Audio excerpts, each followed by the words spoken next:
Ayun. Magandang hapon po sa inyo.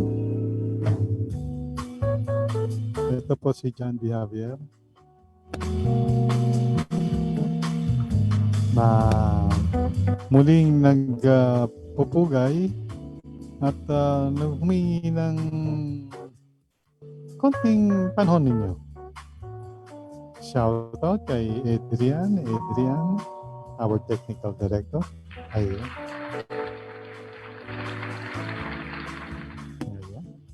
Tapos yung ating Chief Gunner Francisco, ang ating pinataas na antas ng ating transportation.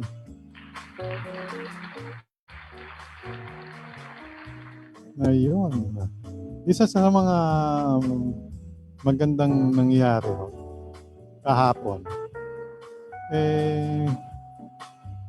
Marami tayong mga superheroes na tinatawag, no? Meron tayong mga iba't ibang klaseng katulad na ngayon, meron tayong mga frontliners. Nung una, OFW, di ba? Meron tayong OFW. Pagkatapos ngayon, so marami nagko-contribute sa ating mga ekonomiya, no? Sa ating bansa. It only shows lahat yan merong contribution. Hindi lang siguro nababanggit yung mga ibang tao. Pero kung tutusin, lahat yan merong contribution.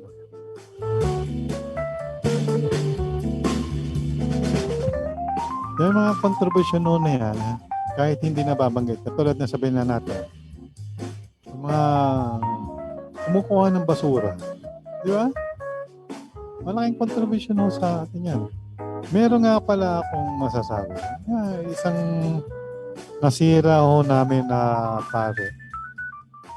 Kasi meron sa Biblia na diba sinasabi, we are the body of Christ na tinatawag. Diba? Lahat may kanya-kanyang ginagawa, no? May ginagawa. So, nagpulong-pulong, sabi nga, body of Christ. Meron tenga, meron di ba? Ganun daw ang tao. Contribution natin sa isa-isang simbahan. So, iba-iba. Parang body, parang katawan daw ng tao. May ginagawa ang kamay na hindi nagagawa ng paa. May ginagawa ng tenga na hindi nagagawa ng mata. Meron din ilong. Okay? So, pag ganun, nagpulong-pulong daw yung mga parte ng katawan. Ang sabi ganyan doon sa parte ng katawan sabi ng mata, ako ang pinaka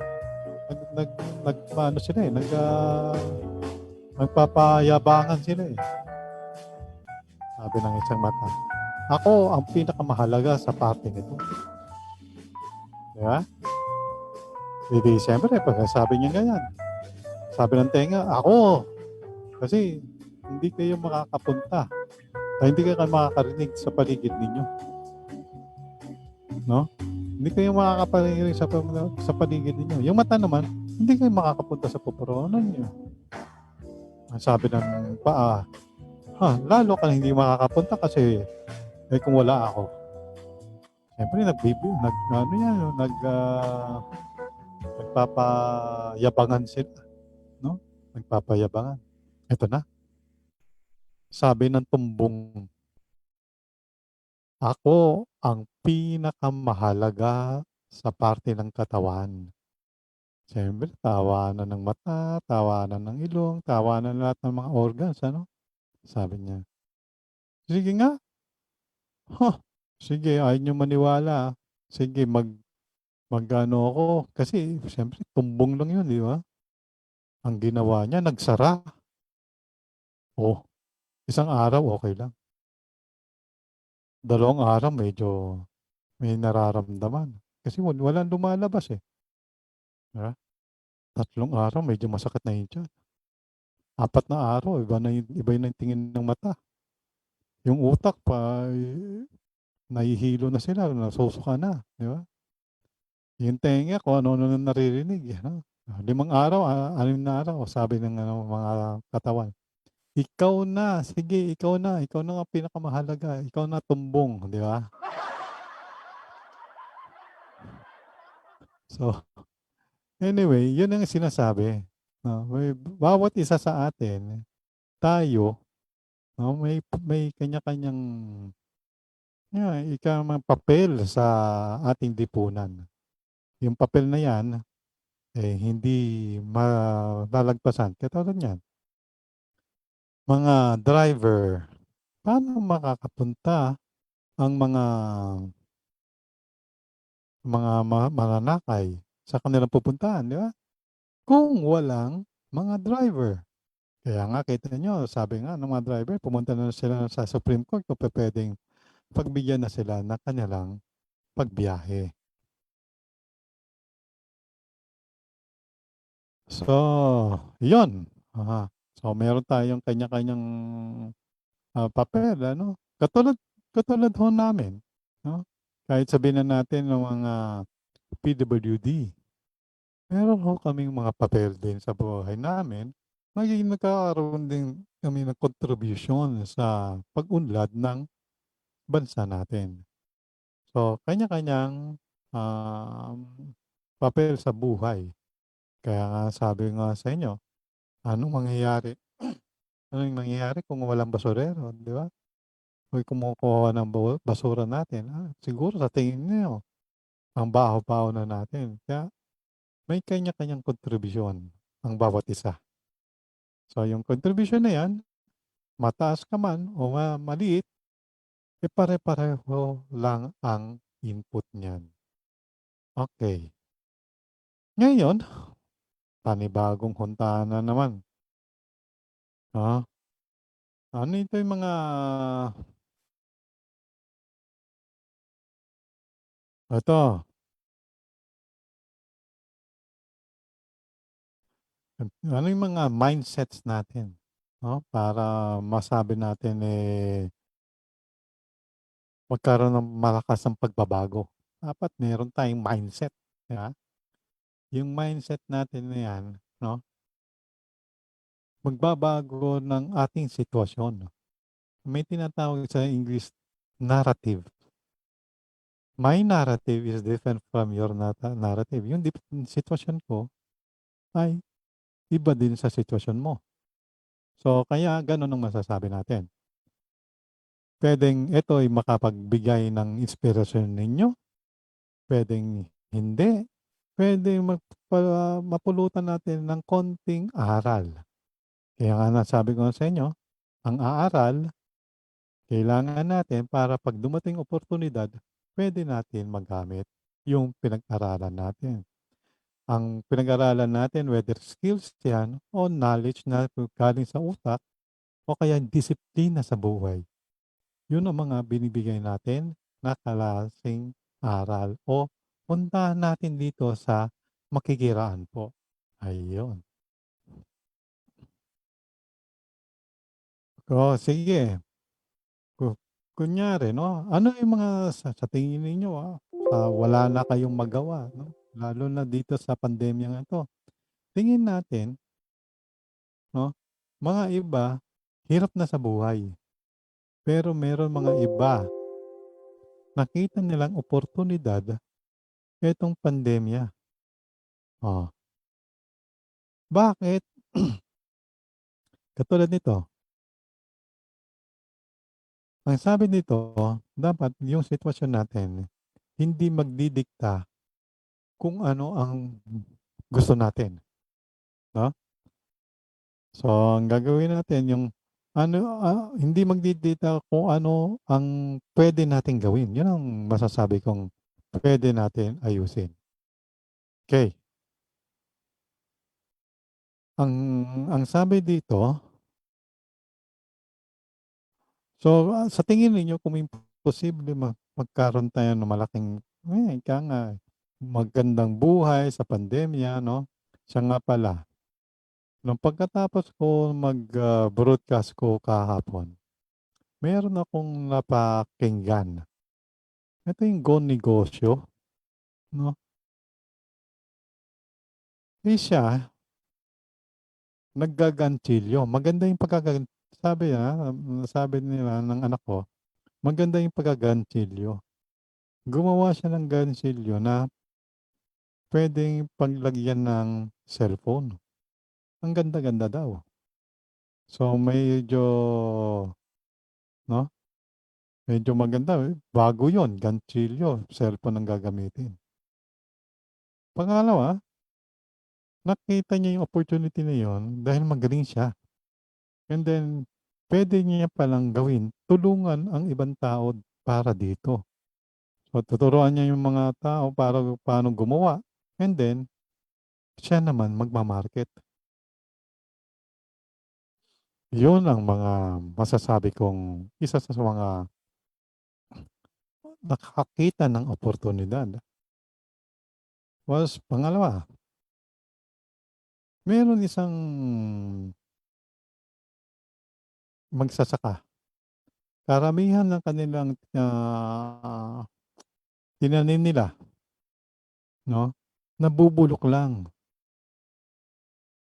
So, eto naman isang local government, kinuha nila yung tanim nila, yung binebenta nila para yun ay ipamigay doon sa mga nagugutom na kanilang constituents. So, yung mga gano'n ba. So, there is a opportunity kung tutuusin.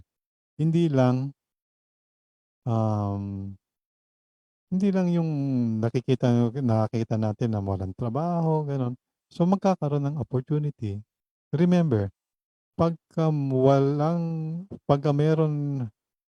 sinasabing, 'pag meron pandemic o kaya disaster, ang nakikita diyan opportunity, kung ikaw ay negosyante.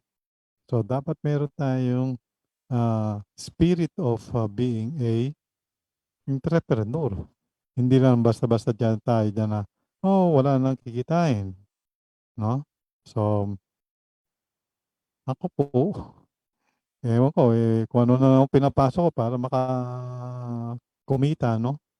Pero ngayon nagbebenta ako sa mga kapitbahay ho namin, nagbebenta ako ng bangus, oh, 'di ba? Yung mga daing na bangus, tinapang bangus 'no? Ah, yung belly na bangus. So, ginagawa ko ng ano, gano'n ho 'yun. So, hindi imposible from kung anong meron na tayo ngayon, na sa tingin natin imposible 'no, puwede tayong umunlad. Kaya nga 'di ba nakita nga natin, dumami yung ano, dumami yung mga nagbebenta ng mga pagkain, delivery. So, ang mga ibang tao nakakita ng opportunity diyan.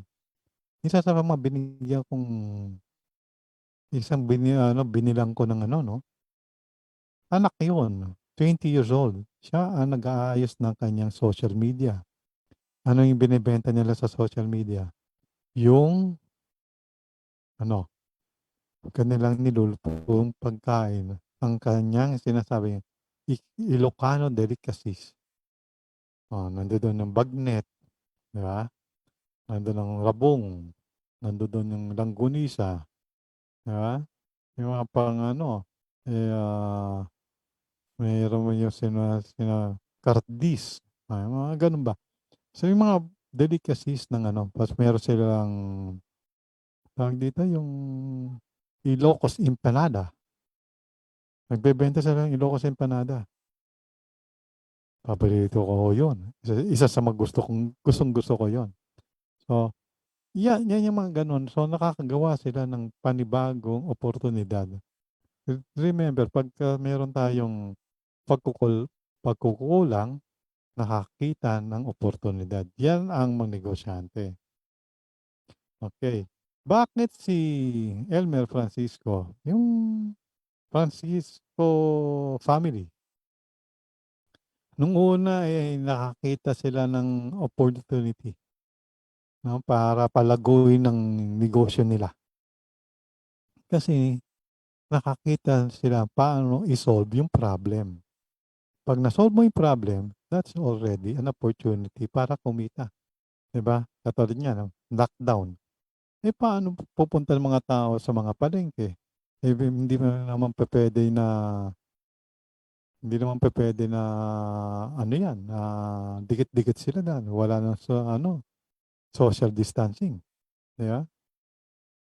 O sabihin natin physical distancing, wala ng gano'n. So, instead na gano'n, nakakita sila ng opportunity, okey? So, so kung meron kang mga meron tayong mga kuwento na parang yung wala ng pag-asa, akala natin wala ng pag-asa, biglang umunlad, 'di ba? Kung basahin 'no natin yung mga tycoons natin, si Lucio Tan, 'di ba? Alam natin si Lucio Tan hindi naman gano'n kayaman noon 'yan, eh. Pero nakakita ng opportunity. Si Henry C. nakakita ho ng yung matandang Henry C. na nawala na po, pero nakakita ng opportunity 'yan, kung paano niya papaunlarin ang kanyang kabuhayan, 'di ba? 'Yan, yung mga ganyan. Yung si Katanchanko, 'di ba? 'Yun, ordinary lang naman na middle class na nagnegosyo lang na meron Magnolia House do'n at nagbenta siya ng burger. Nakita niyo mas malakas pa yung burger kaysa do'n sa Magnolia na ice cream na nabebenta. So, nag-research siya, pumunta siya sa Amerika, nag-research siya, hanggang ngayon ay naging Jollibee, 'di ba? 'Yan ang mga Pilipino, 'no, sa 'yan. 'Yan yung mga Pilipino. Eh, yung mga gano'n ang dapat natin tingnan din, 'no, sa buhay natin, maging inspirasyon natin. Kasi kung hindi natin magiging inspirasyon, saan tayo huhugot ng mga ating ika nga, magiging model ng buhay natin. Okay. Okay. Kung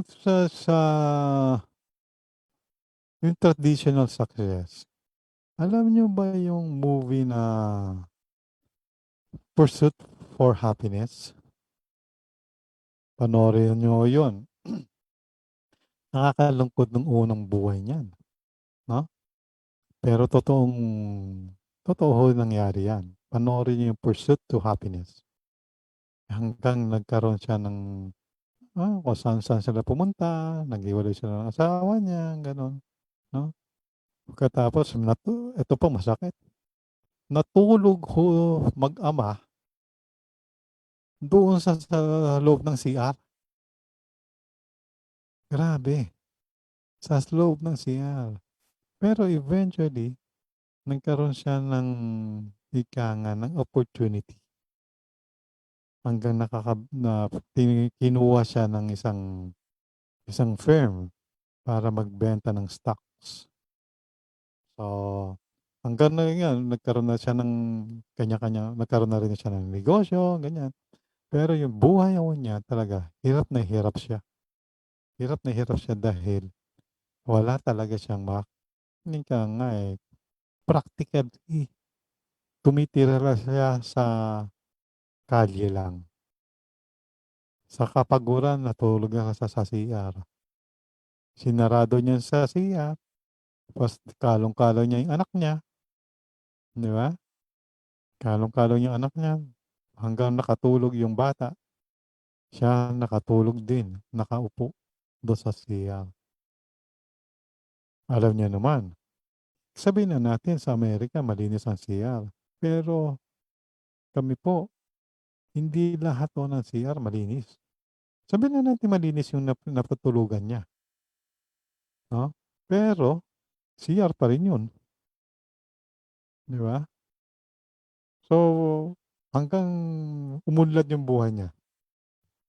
Meron isang firm nakakuha sa kanya para magbenta ng stocks. Okay? So parang yun sa atin eh, Philippine Stocks Exchange o kaya isang brokerage firm na hinire siya para magbenta. Okay? So ngayon meron siyang multi-dollar business na. So hindi natin alam ang sitwasyon. Kaya nga sabi ko nga sa unang bungad ng ating programa, yung ating ah, papel sa buhay, hindi mo ba basta-bastahin yan. Laging meron yan na kakaiba. No? Okay. Okay. Ano yung mga ano niyan? Yung perception mo. No? Ano natin itong mamaya-maya. Yung perception mo hindi dapat nakatuon lang sa kung ano ngayon.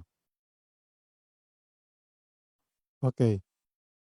Yung perception mo sa ngayon ay magiging parang liability mo kung pangit ang tingin mo. Pero kung maganda ang perception mo sa buhay, ay magiging asset yan. Yung ang utak mo, yan ang magbabago ng buhay natin. Di ba? O, ibig sabihin, habang meron kang hininga, no? Pwede ka pa rin magbago. Meron ka pa rin ng pag-iisip, meron ka pa rin katawan, no? Meron buo pa ang katawan mo at pag-iisip mo. So, importante, intact yan. Malinis ang pag-iisip mo, maganda yung katawan mo, okay lang yan. Malay mo, biglang dumating yung inaasahan natin na sitwasyon. Bakit hindi, di ba? Okay, pwede magbago ang sitwasyon at saka yung pananaw.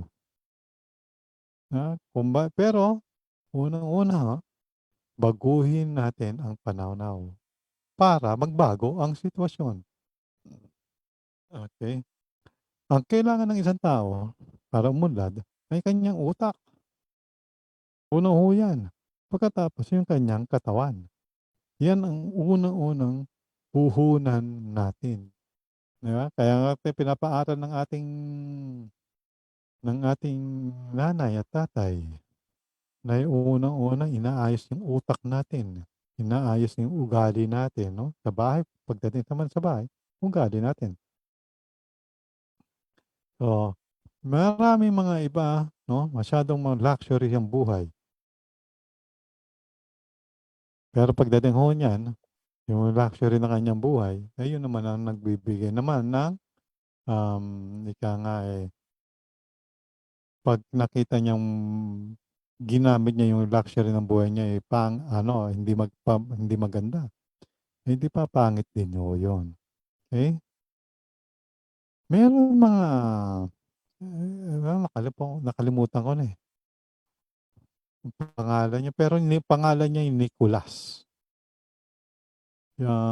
Wala ho siyang paa, wala ho siyang kamay. Pero parang Nicholas Salvovich, parang gano'n. No, anyway,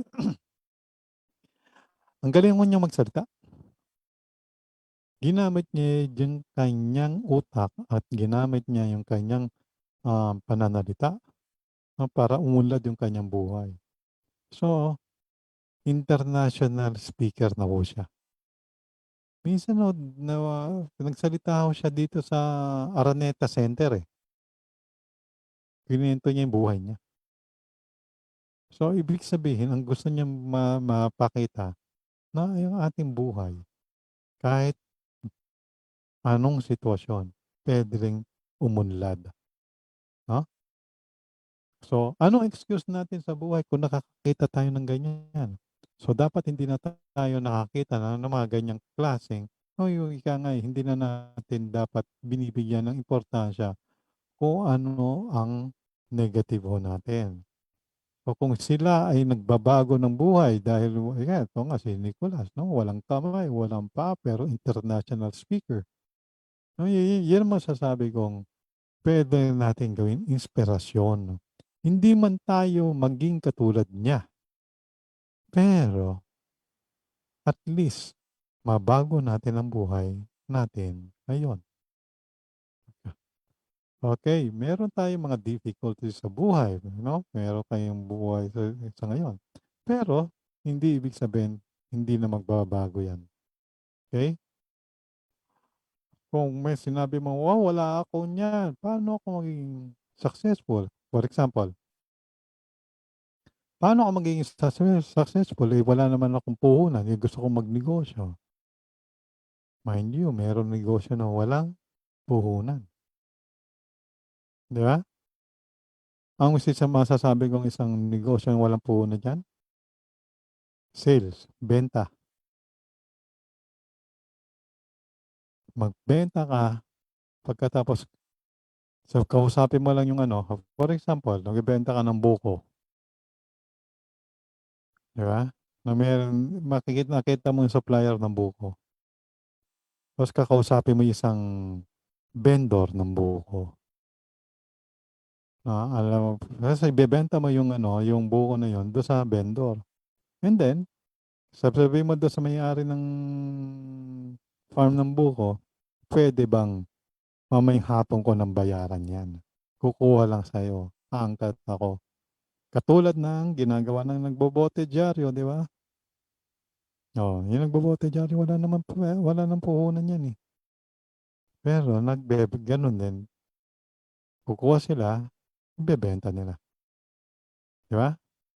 So, gano'n din nga lang, nagbabago lang ang sitwasyon. Iba yung sitwasyon mo sa sitwasyon ng nagbubuko, iba yung sitwasyon na nagbobote dyaryo. Oh, ito, katulad nito, yung nagtataho, 'di ba? Yung mga nagtataho, wala akong puhunan 'yan. Yung mga puhunan niyan, kadalasan, ano 'yan, laway lang. Kung ano nabenta nila, 'di ba, parang nirerenta nila 'yan. O katulad niyan, jeep jeep, wala ka naman ano, driver ka, eh, di papasok ka ng jeep. Walang puhunan 'yun. Ang puhunan mo lang oras mo. 'Yun ang masasabi ko, 'di ba? So so meron tayong financial na problema. 'Yan ang kadalasan nakikita natin, financial na problema, okey? Pagka may financial problem, tiyak 'yan meron relationship problem.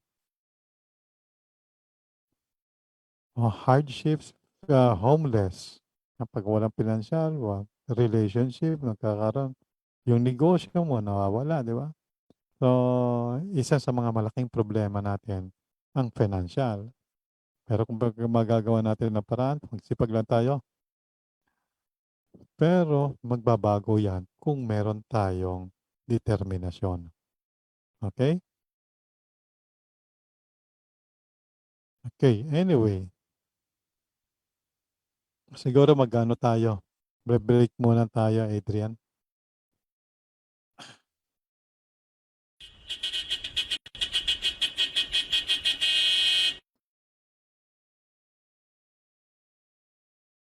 Magandang araw sa lahat. Nagpupugay at nagpapasalamat ang EFI Jeepney Station sa pangunguna po ni EFI Chairman Elmer Francisco, sa lahat po ng ating mga frontliners na nagtataya ng kanilang buhay, sumusong sa panganib sa araw-araw para po mailigtas ang buong pamilya ng Pilipino. Kaya ipagdasal po natin sila sa araw-araw nilang pagkilos. Ito po inyong kaibigan, ang Bulagcaster ng Bayan, host ng programang Kasama Kaibigan, Monday to Saturday, 2 to 3 p.m.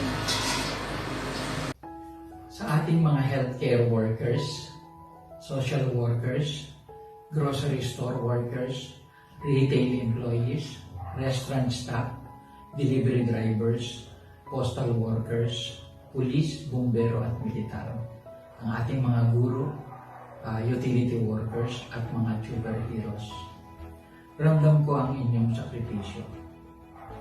Nakaka-relate po ako sa pangungulila niyo sa inyong mga mahal sa buhay. Nagsisikip ang damdamin ko pag nakikita ko kayong nagdi-distant hug o humahalik sa ating mga bunsuan sa pagitan ng salamin pagkatapos ng mahabang pagkakawalay sa ating pamilya. Ang mga staff po ng Elmer Francisco Industries Radio Station at ang programang Kaunting Kaalaman Pang-agham ay sumasaludo sa inyo. Pinagdarasal po namin ang inyong kaligtasan, magandang kalusugan, malawak at mahaba pang pangunawa. Muli po, ito po ang inyong radio broadcaster Igan de Capistrano ng programang Kaunting Kaalaman Pang-agham tuwing Sabado alas 3 hanggang alas 4 ng hapon. Nagpupugay po, sumasaludo sa inyo. Mabuhay po kayong lahat.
Ayun, maraming salamat kay kasamang Rick. Ayun.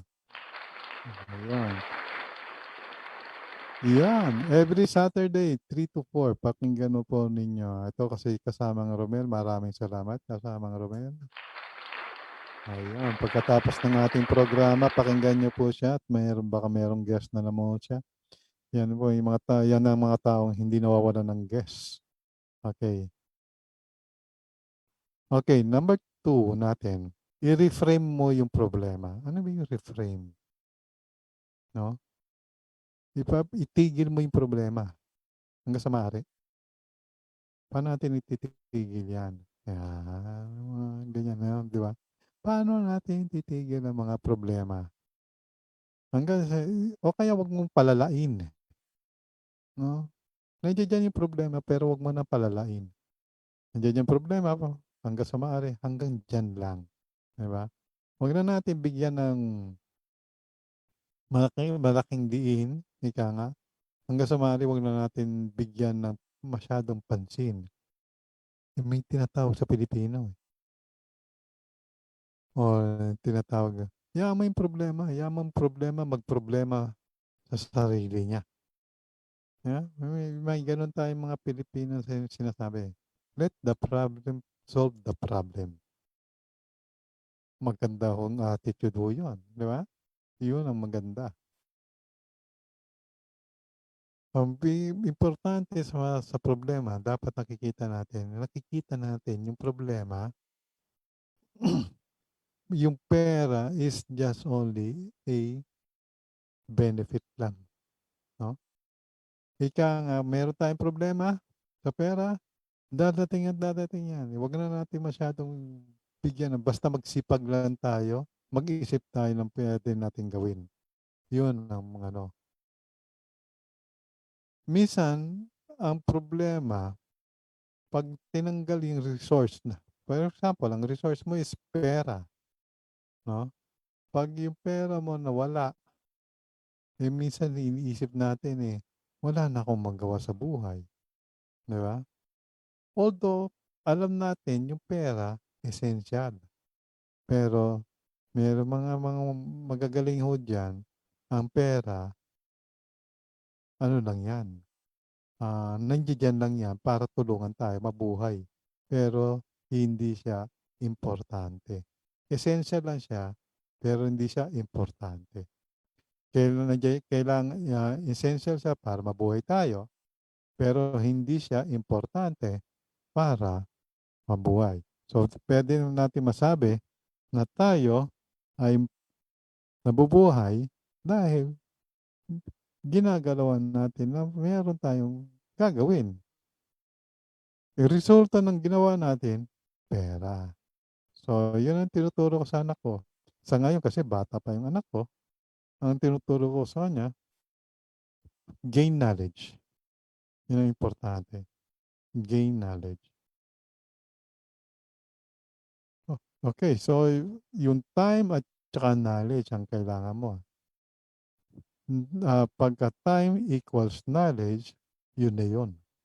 Pwede ka lang, ang resulta nun, opportunity. Pag mayroon ng opportunity, doon na lalabas ang pera.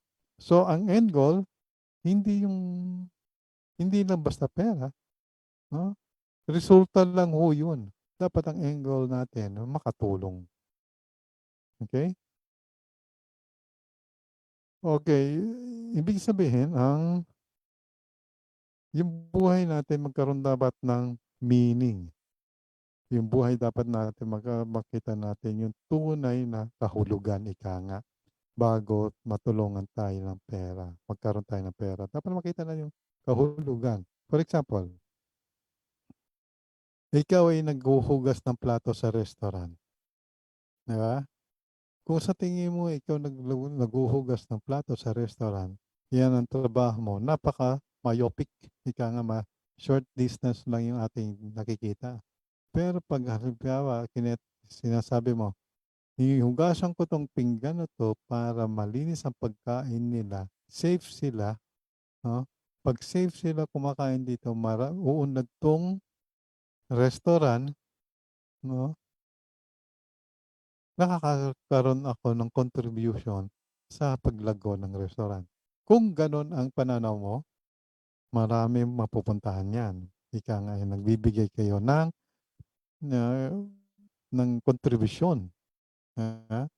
Kung ang driver, nagdadrive siya, sabi niya, para kumita ako, mali ho yun. Nagdadrive ako para bigyan ko ng magandang pagsakay o pag-travel sa paroroonan ng aking pasahero. Pag gano'n ang iniisip ninyo, mas maganda yung pananaw kaysa iniisip nyo lang yung pera. Anyway, sandali lang ha.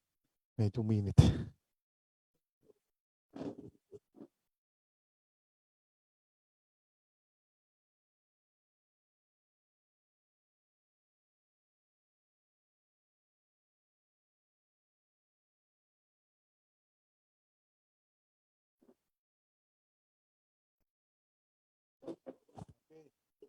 Okay, ayun.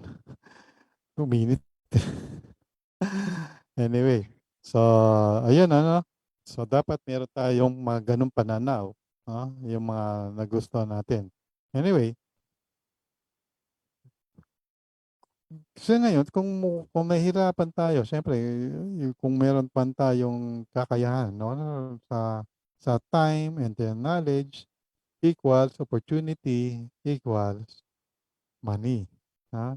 Huli yung lagi ang pera. Pero, pag masasabi ko sa inyo, dapat maganda ang pananaw ninyo. Minsan talaga, nasasabi sa inyo, ikaw yun. Ikaw ang gagawa, hindi ibang tao. Walang ibang gagawa niyan, kundi ikaw lang. Kasi kung iniisip mo, ito kadalasan, mga Pilipino, ang iniisip, no? Ang iniisip hindi naman lahat, ano? Pero mga iniisip na pinapagawa nila sa iba na kaya naman nilang gawin. Ika nga parang senyorito. Wala naman silang ginagawa, pero pinapagawa nila sa iba. Dapat minsan, hands-on tayo. Lalo pag mayroon tayong negosyo, dapat hands-on. Kasi kung hindi tayo hands-on, baka naloloko na tayo or hindi na umuunlad yung ating negosyo. Ganon din sa ating pamilya. Hands-on din dapat tayo sa sarili natin, di ba? meron tayong obligasyon sa sarili natin. Okay? Ano yung equity na sinatawag? Ito yung equity. Yung mga ika nga parang, di ba pag meron tayong, pag nagbibigay tayo ng, ika nga credit o kaya utang sa bangko, no? Ang tinatanong, anong equity mo? Ang tawag doon, ano yung puhunan mo sa buhay? So, dapat meron din tayong puhunan na binibigay natin sa buhay natin. Okay? Ay, ibig sabihin, pagka meron kang puhunan, kayang-kaya mong gawin. So, ang puhunan natin, usually, ang puhunan natin dyan, katawan natin, utak natin, knowledge natin, skills natin, di ba? Bibig natin, yung mata natin, di ba? Yun ang mga puhunan natin na pwede natin masasabing na equity ng ating buhay. Oh, may tinatawag ng isang kaibigan namin na si Mario Garcia, ang tawag dyan matrikula, no? Matrikula mo sa kinabukasan mo. Okay? Namumuhunan ka para sa kinabukasan mo. Tanong, lagi ka ba namumuhunan dyan, B, sa kinabukasan mo? Ganun ba talaga ang gagawin lagi? Oo. Hanggang mamatay ka, yun ang puhunan mo. Meron kang puhunan. Hindi walang sa buhay nito na walang puhunan. Ang puhunan minsan natin oras. Minsan kung hindi naman skills natin oras, 'di ba? Kung hindi man pera, oras, 'di ba? 'Yun ang puhunan natin eh. Pinakamalaking contribution ng puhunan natin ay oras. 'Di ba? So, kung hindi mo na kaya, no? I-reframe natin yung problema. Pag hindi natin kaya, huwag na natin pansinin. Ika nga, di ba nasabi ko na sa dito, kung hindi mo kayang baguhin, let go and let God. Yung tinatawag. Kung hindi mo na kayang baguhin. Ngayon, kung kaya mong baguhin, baguhin mo. And know the difference. Yan ang dasal ng serenity. Serenity, yun ang dasal ng serenity. Ika nga sabi niya, the prayer of serenity. Uh, let me change the things I can change. And let accept things that I cannot. And give me the wisdom of knowing this too. Di ba? Yung ganun dasal, dapat natin na kasi minsan, hindi naman natin kayang baguhin. Bakit pinipilit natin baguhin? Minsan, yun ang problema. Meron ako isang kwento sa inyo. Isang kaibigan nagsabi sa akin, negosyante ho ito eh. John B, kasi ganito yan. Kung kaya kong baguhin, babaguhin ko yan. At kung hindi nilang kayang baguhin, babaguhin ko pa rin yan hanggang kahit anong mangyari, babaguhin ko yan. Ang tanong ko, paano mo hindi mo baguhin? Walang hindi pwedeng baguhin dito. Sabi niya, ang kaya talaga ng tao is baguhin lahat. Sabi ko sa kanya, mayroong mga bagay na hindi kayang baguhin. Pero babaguhin mo pa rin?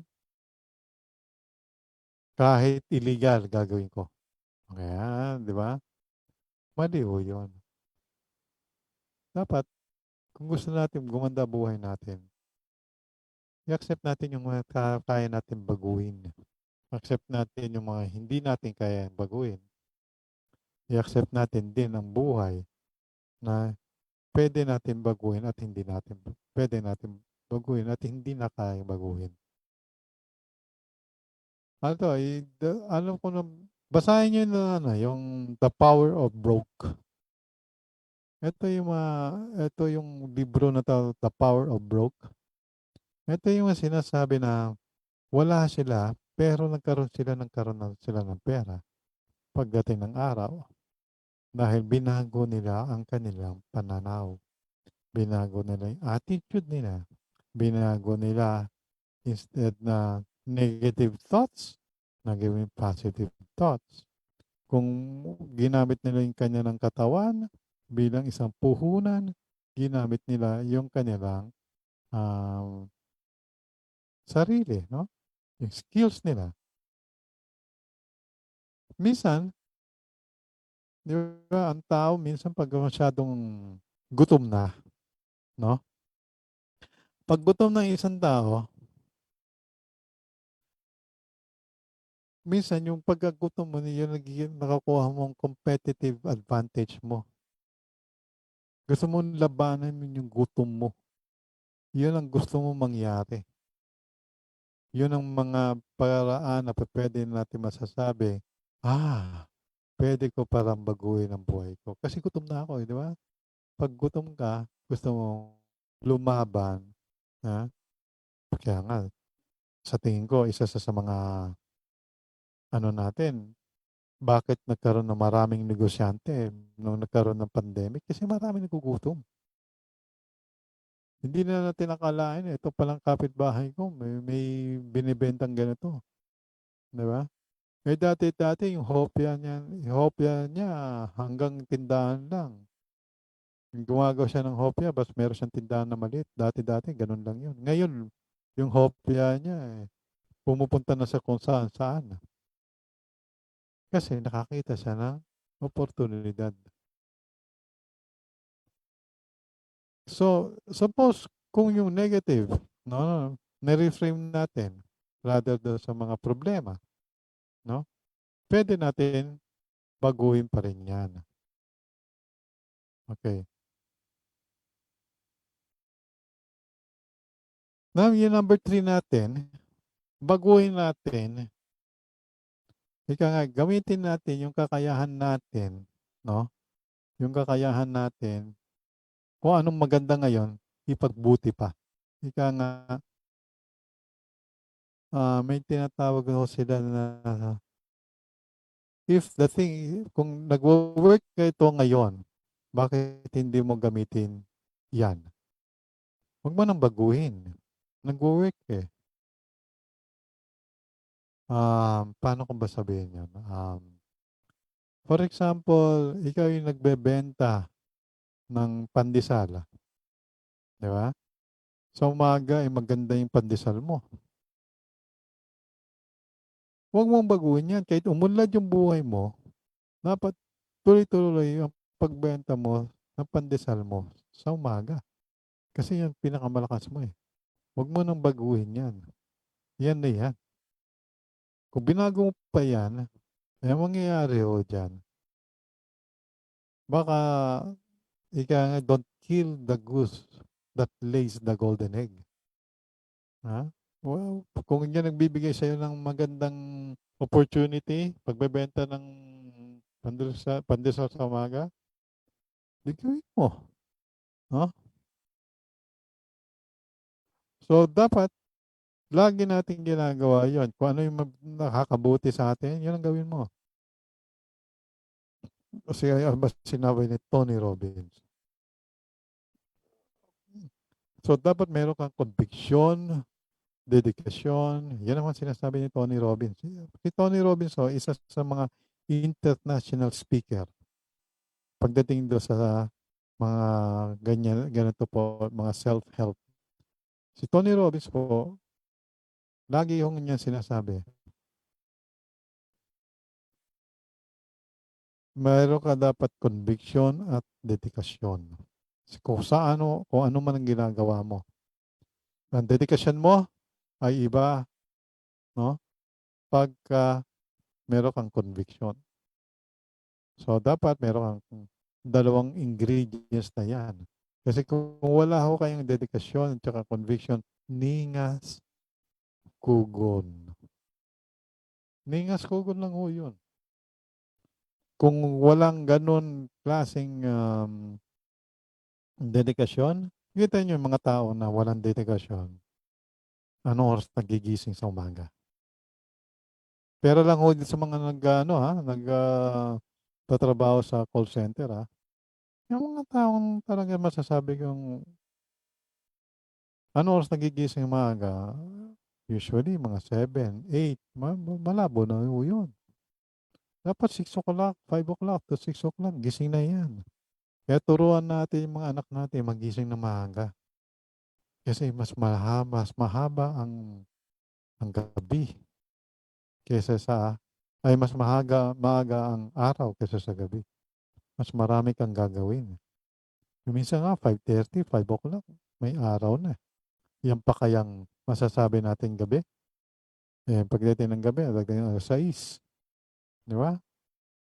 Dapat 5 o'clock, 6 o'clock, gising na. Nagwawalis na kung ano man sa probinsya.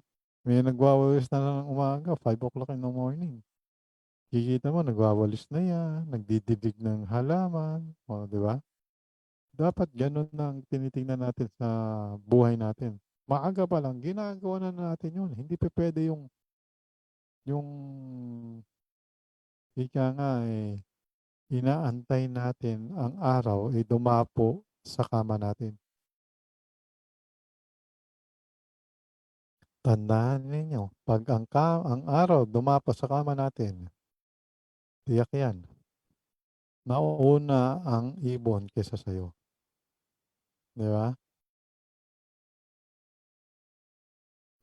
Ito sabi ni Tony Robbins, huwag kang gagawa ng negosyong successful kung wala kang dedikasyon. Successful nga, for example, ako mayroon akong pera, no? Bumili ako ng franchise. Sabihin na natin yung franchise na yun, sabihin na natin yung Jollibee. Alam naman nyo naman, pag sinabing Jollibee, number 1 yan dito sa Pilipinas, di ba? Kung wala akong dedikasyon, bali wala ho yung Jollibee na franchise ko. Kasi, mawawala din ho yun. Kasi, ang mangyayari ho dyan, yung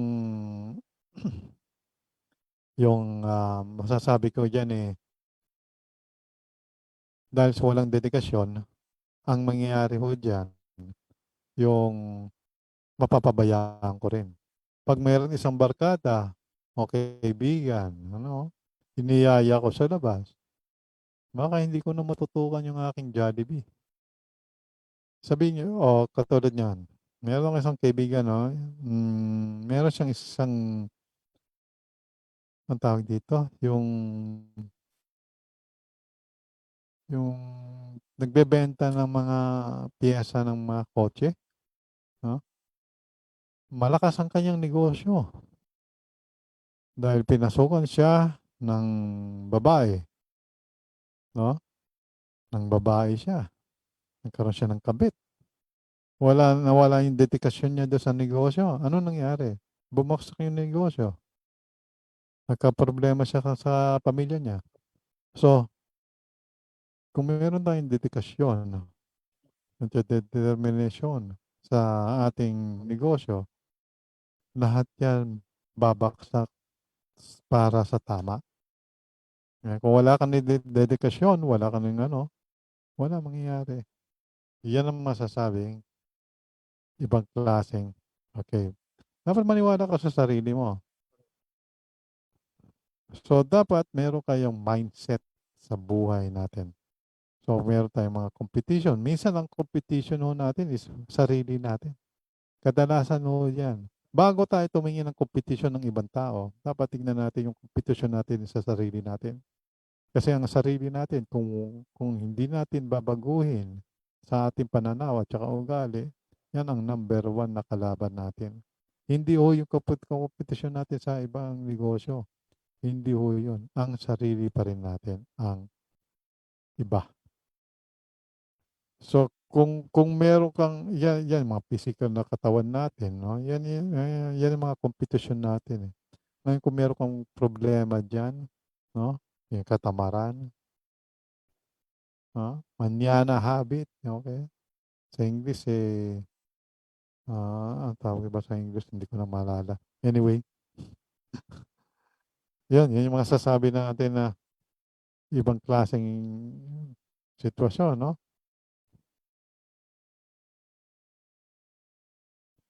Okay. Anyway,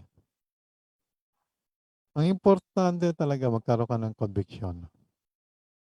Ang conviction ho niyan, hindi natin nakikita at nagkakaroon na ng conviction kung meron tayong, meron tayong determinasyon o yung conviction na yan sa maaga pa rin natin nabuhay. Bata ka pa lang, dapat nagde-develop na tayo ng conviction. Kasi kung bata ka pa lang at wala kang conviction, mahirap po. Kasi dapat, ang conviction hindi basta-basta sumisibol. Ang conviction ay dumadating yan habang bata, dinidevelop pa lang yan. Kaya masasabi ko, magulang, bata pa lang ko ang inyong anak, tinuturuan nyo na rin ng conviction. Yan ang isa sa mga bertud ang dapat hindi nawawala sa ating pamilya. Anyway,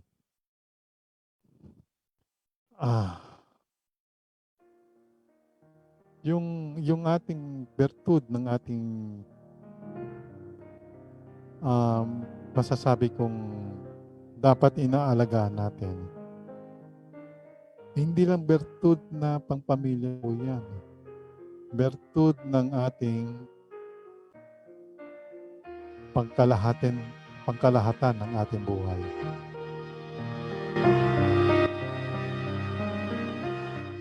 Ang bertud na gusto ibigay din sa atin ng ating Panginoon. Pinapahalaga natin ang determinasyon bilang isang tao, bilang isang Kristiyano. Bertud na masasabi natin na binigyan ng malaking halimbawa ng ating Panginoon. Kasi kung wala yung bertud na binigay sa atin ng Panginoon, nasaan ho ang Kristiyano ngayon? Anyway, dasal po tayo. Lord, papasalamat ako do sa binigay mong buhay sa amin at pinakita mo ang tunay na bertud ng pagiging Kristiyano.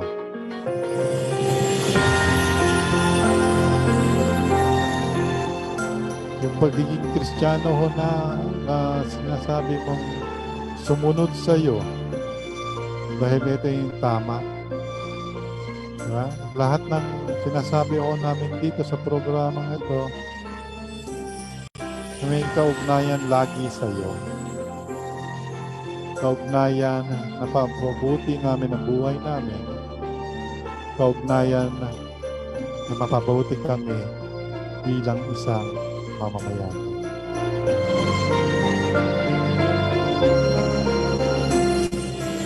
Papasalamat po kami sa mga nangyayari sa aming buhay na binigyan mo kami ng mga iba-ibang klaseng halimbawa nung nandito ka pa sa mundo na ito. Hanggang ngayon, dadating at dadating ang binigay mong bertud. Ito'y tinataas namin sa anak ng Espiritu Santo. Amen. Ayun po. So, bukas po ulit tayo, mga kaibigan. Dahil natapos po yung ating huntahan, bukas ulit. Ito si John B. nagsasabing, not all can do great things, but all can do small things with greater love.